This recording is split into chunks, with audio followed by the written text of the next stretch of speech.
Our story begins deep in space, on the starship Avalon. The Avalon is a massive spaceship traveling to a new colony planet, Homestead 2. The journey will take 120 years, and because of this, all 5,000 passengers and 258 crew members are placed in hibernation pods. We see glimpses of the empty vessel and its futuristic technology. All of a sudden, the ship enters an asteroid belt, which weakens its protection shield and causes major turbulence within the ship. Internal mechanisms help in supplying more power to the front of the ship, however it's no use because the ship is about to hit a massive asteroid. Impact occurs, and there is extensive damage to the ship, causing various malfunctions. Thankfully, it is able to complete self-reparations for everything but one of the hibernation pods. This error causes the unlucky passenger to now be awakened. The passenger is Jim Preston, a mechanical engineer. He is greeted by a comforting AI system that was pre-programmed for their awakening, letting him know that they will reach Homestead 2 in precisely 4 months, and that he will be able to enjoy the ship's luxurious facilities. Jim receives instructions for his ID band, his cabin, and activities he can partake in prior to their arrival on the new planet. Excited, Jim gets showered and dressed up to meet all of his fellow passengers. Jim leaves his cabin and goes to an automated classroom meant for the passengers to learn about their new world. The artificial instructor pulls up a hologram and explains the situation on Earth, calling it overpopulated, overpriced, and overrated. Jim, now seemingly anxious as he is the only one in the room, raises his hand. He tries to ask the instructor where everyone else is, and realizes that it's programmed and can't answer him. Now panicked, he goes to the main concourse of the ship. It is empty. He notices an artificial information station that tries to assist him. I need to talk to a person. What sort of person? Personal trainer? Travel planner? Therapist? The IT bot sends Jim to talk to a steward, but when he checks her office she is not there. Jim returns to the bot and asks for the captain, but again, as he gets to the bridge he notices through the restricted doors that the main crew is not awake either. Jim spends more time anxiously trying to figure out what's happening and he makes his way to the observatory. Jim learns that the ship is actually 90 years away from Homestead 2. I woke up too soon. I would be so mad. Jim tries sending a message back to Earth asking what to do. The system says it will take 55 years to get a message back. Jim is devastated. I would be too. He sadly walks through the rest of the ship and finds the bar, where he notices another person. Hopes are high as he thought he found someone to talk to, only to find out that he is an android. You're a robot. Android, technically. He does act pretty weird. His name is Arthur. Jim tries to ask him for more information about the situation but can't even explain how it happened. The next morning, Jim goes to the cafeteria, hoping to get a solid meal. He soon finds out that most of the good meals are reserved for the gold class passengers only. Sorry. I'm sorry, this guy can't catch a break. Jim gets a coffee and gets started on trying to fix his hibernation chamber. He reads the manuals and puts his mechanical skills to use and manages to get his pod to operate. He lies down inside but nothing happens. He uses the tools he found to try to break into the main cruise section, which doesn't work either. Small malfunctions happen around the ship. Jim goes back to the bar mainly to drink, but also to talk to Arthur. Arthur gives him some advice which sparks the idea for Jim to break into a gold passenger's cabin so that he can have some fun. Jim now seems a bit happier as he tries all the restaurants, games, and entertainment the ship has to offer. Time passes, and the routine becomes miserable. Jim now has a beard and seems to be letting himself go. I feel that. One day, he gets drunk and wanders around the rows of hibernation pods, when he stumbles into an airlock with spacesuits designed for spacewalks. Jim puts on a suit and goes into the airlock, pushes a level and then the button to unlock the door. Jim cannot believe what he is seeing. He fully encapsulates himself in the moment and sheds a tear. The reality of his loneliness sits in and he goes back inside, only to take his suit off and go back out. He grabs onto the lever, ready to end it all, but changes his mind at the last moment. He runs back inside only to slip on a bottle. As Jim gets up he is instantly drawn to a woman in one of the pods, named Aurora. He searches her files in the ship directory and is fascinated by her passenger interviews. Back in the bar, Jim continues to read her work and talks to Arthur about her. He explains the irony of his situation, being that they were supposed to go to another planet for a better life, waking up early and not getting there, and now finding his perfect woman only for her to be out of reach. Jim starts thinking about his situation as time goes on, really contemplating waking her up too. He tries to get advice from Arthur, who doesn't really understand the situation. If he wakes her up for his own benefit, he'd be trapping her there with him to die on the ship. If he doesn't, he will be alone forever. He decides to do it. He goes to her pod and is able to activate it. He hides in his room as she is in the process of waking up, and then goes to find her in the main concourse. She is as confused as he was about a year ago. Jim tells her that they are the only people awake and takes her to the observatory. He tells her that there is no crew and nothing they can do. Aurora has a meltdown and wants to go back to sleep. Jim tells her that there is no equipment on the ship that can reactivate the pods, implying that they are stranded. In defeat, he takes her through the concourse, telling her that she should rest as she just came out of hibernation. Aurora feels bad for him, that he had to spend so much time alone. Jim goes to the bar and tells Arthur to never tell her what he did. The next morning, Aurora goes through through the motions, talking to the info bot seeing if there's any way to fix this. Jim finds her there as expected, and asks her to join him for breakfast. She sees Jim's boring plain meal and gives him a special gold pass breakfast. Finally, some real food. Aurora spends her days trying to fix their problem, and tries breaking into the main cabin. Jim notices even more malfunctions on the ship. Oh god. Aurora begins lamenting about her life and routine on the Avalon, jogging around, swimming in the pool. She goes to Jim and asks to interview him, thinking his story may be interesting. She asks why he immigrated to the colony. He explains that he did not have much on Earth and thought that in the new colony he would have a better shot at life. Back on Earth, when something breaks, you don't fix it, you replace it.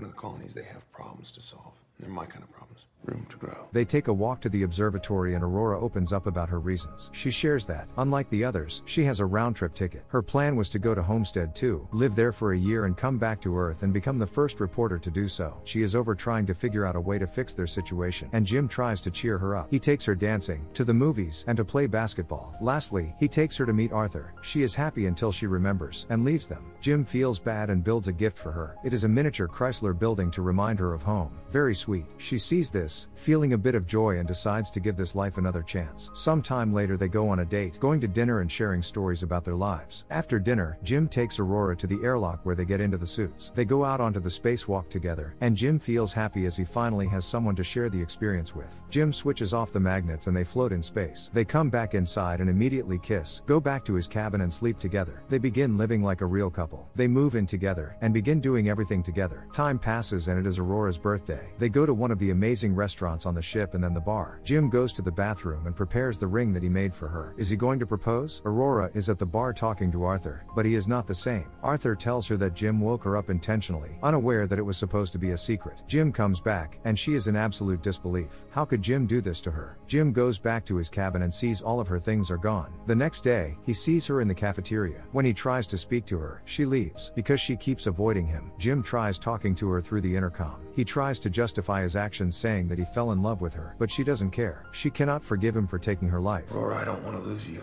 I don't care! You took my life! One night, another malfunction happens, but this time it is not so minor. The main power shuts down but goes back up. Later, Aurora goes to the main concourse, where she sees that Jim has planted a tree. She goes to the cafeteria, and again there is a malfunction with the food dispenser. Suddenly, they both hear the voice of the deck chief over the comms, asking who planted the tree. They both run and find Gus Mancuso. They introduce themselves and tell the chief about their situation and everything that has happened. He doesn't understand how 3 pods could fail. Do you mean just 2? Anyway, Mancuso takes them to the bridge, where they now have access to, and they discover that there in fact is a problem with the ship. However, they need to check the data manually. When they leave, a robot almost falls onto their heads, and they tell Mancuso about the frequent malfunctions on the ship which are happening more frequently. He says that it is not normal, and shows them how to collect the manual data. Mancuso checks the pods and reaches Aurora's, and realizes what happened with her pod, which he says was a terrible thing to do. Later, he is at the bridge checking the collected data when Aurora comes in. They talk about her pod and he tells her he cannot undo anything. Jim walks in with the 16th broken robot. Mancuso starts feeling some hibernation sickness, so he goes to rest. As he walks out he coughs up some blood. Damn. That night, Aurora can't sleep and goes for a swim. Suddenly, there is gravity loss within the ship and she almost drowns as the water from the pool moves with her. The two of them sprint to find Mancuso, who is back at the bridge. He discovers that something must have happened 2 years ago, where a major system of the ship was taken out, causing the rest to compensate for it. Give me risk analysis based on this data. A mission critical failure is imminent. They go to find the problem, but Mancuso faints. They take him to the infirmary to see what is wrong and they find that he is dying. Various treatments are possible. None will meaningfully extend the patient's life. These sedatives will alleviate your suffering during these final hours. Mancuso hands Jim his ID bracelet. He tells them that they must fix the ship before passing away. Suddenly, the ship goes red and starts shaking. Jim tells Aurora that he needs her help and they run towards engineering, but they are slowed with more failures. Even Arthur goes on a bender. Poor dude. They arrive at engineering and start looking for the problem. They find it in the power plant, and as they open the hatch, Aurora gets sucked in. The asteroid has caused a breach in the hull. Jim gets sucked in too, but they quickly are able to seal the breach. Immediately after, Jim notices that there is more than one breach. They follow the trajectory of the asteroid's impact and find that the other breach has hit the reactor control computer. Jim looks for replacement parts and changes the broken pieces. They attempt to run the venting process, but the reactor still fails. Jim realizes that the only option remaining is opening the venting door from the outside, so they can cool the reactor down. Both of them go to the airlock, and as Jim is getting ready to go out he gives Aurora Mancuso's ID bracelet, because he might not come back. She helps him put on the suit and he starts walking to the airlock. Come back to me. I can't live on this ship without you. As Jim goes outside, Aurora goes back to the reactor, which is now overheating and on the verge of exploding. A loose bolt flies and hits Aurora's arm. He tries to open the door and realizes that he needs to manually hold it open for it to work and tells Aurora, I think I have to stay here. Hold the door open.